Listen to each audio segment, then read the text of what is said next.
Hello friends, Shayla here, and today I am here with the releases on my radar for the month of June. So in June, there are a lot of titles that I am genuinely excited about. This will be mostly manga and books. It'll all be manga and books. I don't have anything else really high on my radar right now that I want to mention to you guys.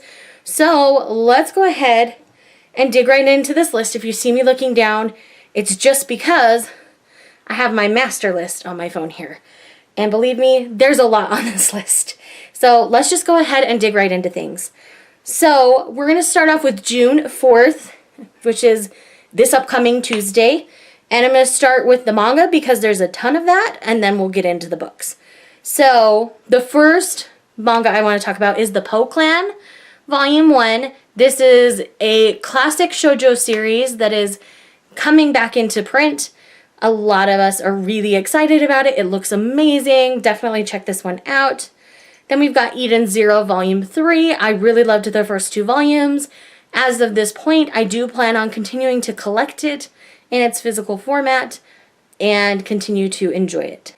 Next on the list is Sweetness and Lightning Volume 12. Now, some places say it came out this last Tuesday, and other places say it's coming out this upcoming Tuesday, so I'm putting it on this list. It was also in my May list. But either way, pick up Sweetness and Lightning Volume 12. This is the conclusion to Sweetness and Lightning, and I love this series with my whole heart and soul. Definitely pick it up. Next, we have After the Rain Volume 4. This is a seinen age gap romance that I have recently read the first 3 volumes for. And I've absolutely fallen in love with the story and the characters, and I'm just here for the story this author wants to tell, and I highly recommend checking this out. It is one where there's a 17-year-old chasing somebody older, but everything's been very innocent at this point. Nothing icky or horrible has happened. Nothing that you would want to call the cops about. It's all very innocent. Feelings have been told, and that's about it. So, and just from her side, he's not told her he has feelings for her or anything, but he's not dissuading her advances, I guess is the easiest way to kind of describe the dynamic. There is a little bit of a power thing there because he is her boss at work. So if that's going to bother you, stay away from it. But to me, it doesn't feel bad. It doesn't feel gross. It doesn't feel like he's flexing power at her. So do know that. Next we have Aoharu Ride Volume 5. I continue to love this series. Everything that's come out so far has been in the anime. We're finally at the point where we're going to start getting new content for those of us who had just seen the anime. So I am really excited for this upcoming volume to see what else this author decides to do. Also on the 4th, we have Takane and Hana Volume 9. You guys know I love this age gap romance. It stole my heart very quickly. I love the sass and the wit and the humor in this series. And again, there is a legal thing going on there. So everything's very innocent at this point.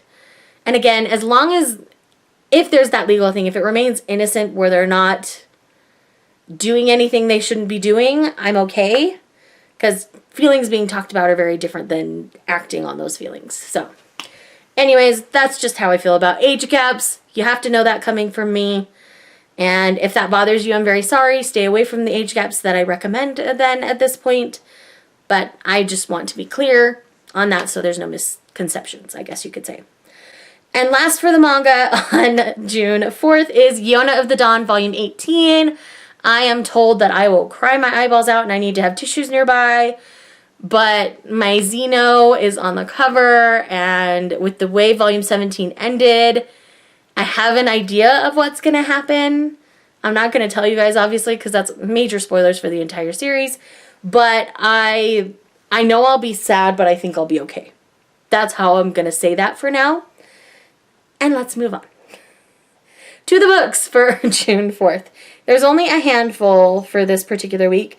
The first being Sorcery of Thorns by Margaret Rogerson. I know this is a fantasy story, a young adult fantasy, that takes place in a library, and there's obviously secrets with the library.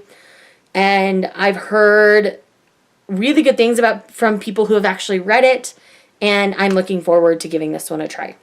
Then we've got Barefoot Beach by Debbie Mason. This is a romance novel. I love Debbie Mason's Christmas books, and I look forward to continuing to read from her. I just really like her romance writing style. They tend to be more alluded to smutties rather than explicit smutties. So if that's something if you don't like explicit, Debbie Mason's a great author to look at.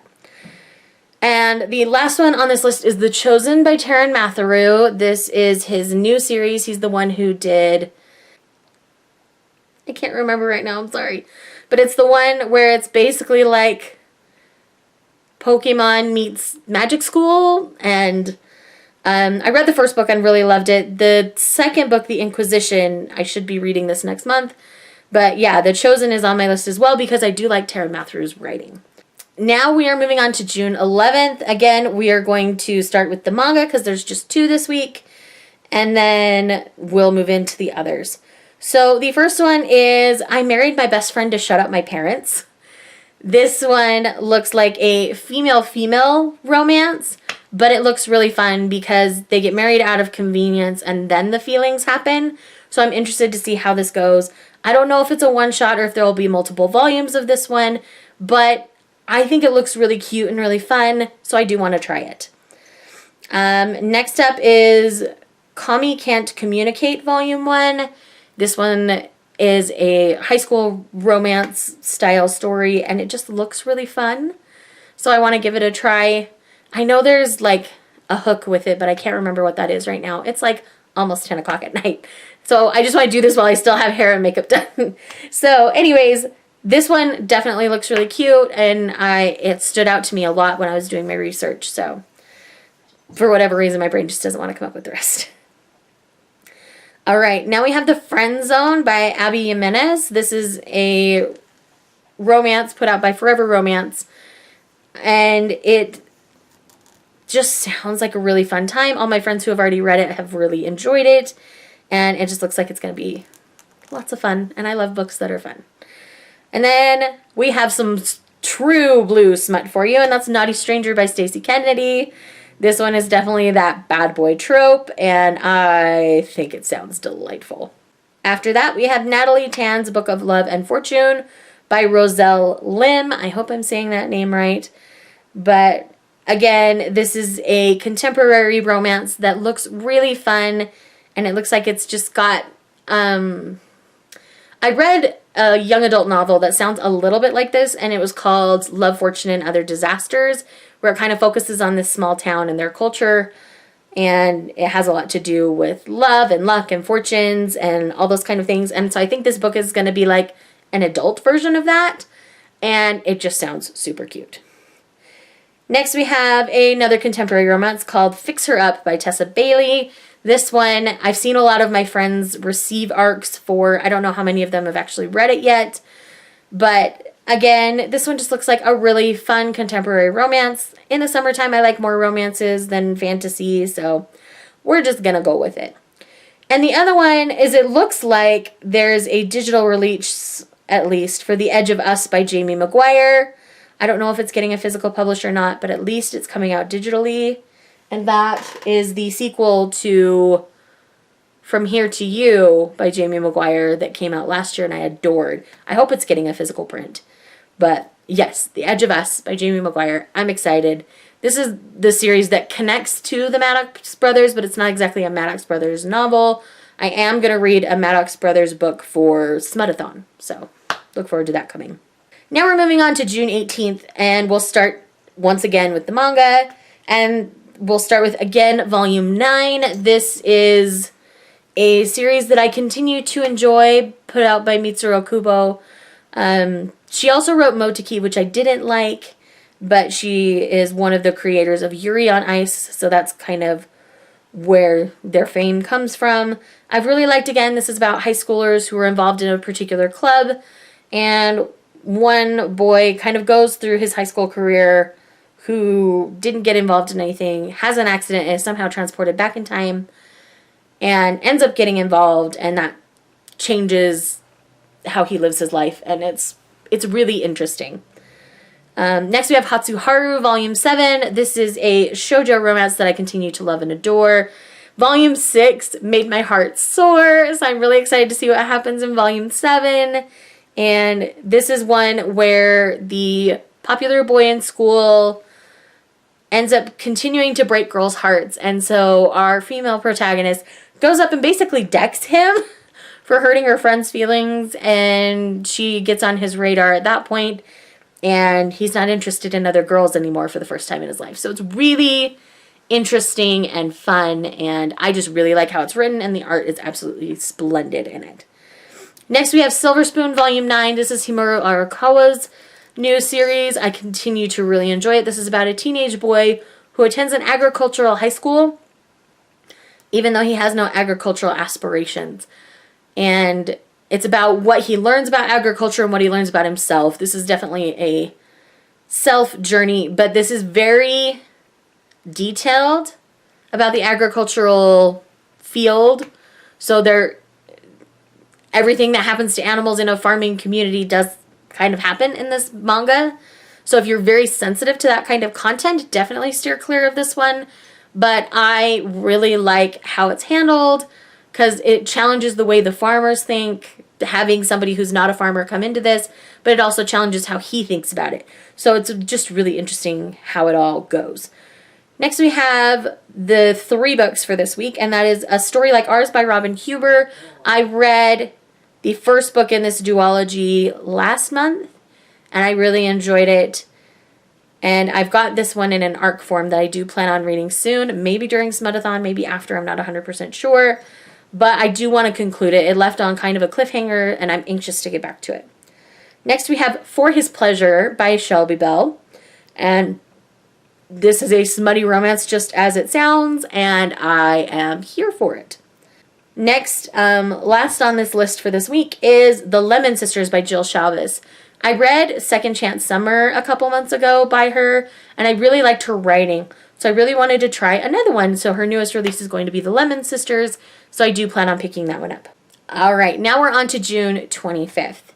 So this is going to be 2 volumes of manga, a graphic novel, and then some books. So let's just dig into it.